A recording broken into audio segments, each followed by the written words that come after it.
ఇంకా గత 5 సంవత్సరాలుగా ఏదైతే జంగిల్ రాజ్యం నడిచిందో అదే తీరులో కొంతమంది వైసీపీ నాయకులు ఉన్నారు. అలాంటి వాళ్ళందరికీ కూడా బుద్ధి ఖచ్చితంగా చెప్తాం. కనుకనే చట్టం తన పని తాను చేసుకెళ్తుంది.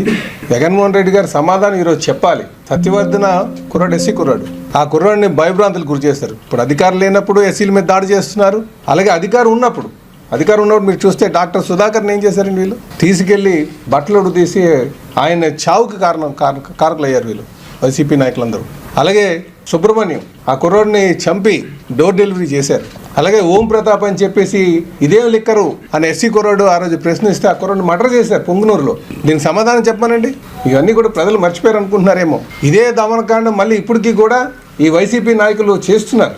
మేము ఒకటే అడుగుతున్నాం జగన్మోహన్ రెడ్డి గారిని, మీరు చెప్పండి సమాధానం. మీ నాయకులే ఈరోజు వలబలేని వంశీ ఇలాంటి వల్ల ఈరోజు పార్టీ పోయిందని వాళ్ళు ప్రశ్నిస్తున్నారు.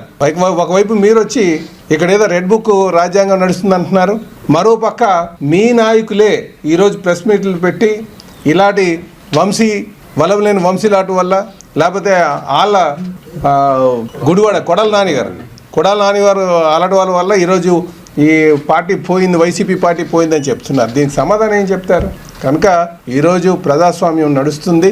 ఈ ప్రజాస్వామ్యంలో ఇలాంటి గూండాలకి రౌడీలకి స్థానం లేదు. ఖచ్చితంగా చట్టం తన పని తీసుకెళ్తుంది. ఎవరైతే చట్టాన్ని అతిక్రమించారో వాళ్ళందరూ కూడా ఖచ్చితంగా ఊసలు లెక్క పెట్టేటువంటి రోజు వస్తుందని చెప్పేసి ఈ సందర్భంగా తెలియజేస్తున్నాం. నేరస్తులు ఎవరైతే రాజకీయ ముసుగులో తిరుగుతున్నారు, ఇది ప్రజాస్వామ్యానికి చాలా ప్రమాదకరం. ఇలాంటి వాళ్ళందరికీ కూడా ఖచ్చితంగా జైల్లో పెట్టాల్సినటువంటి అవసరం ఉందని చెప్పి ఈ సందర్భంగా తెలియజేస్తున్నాను.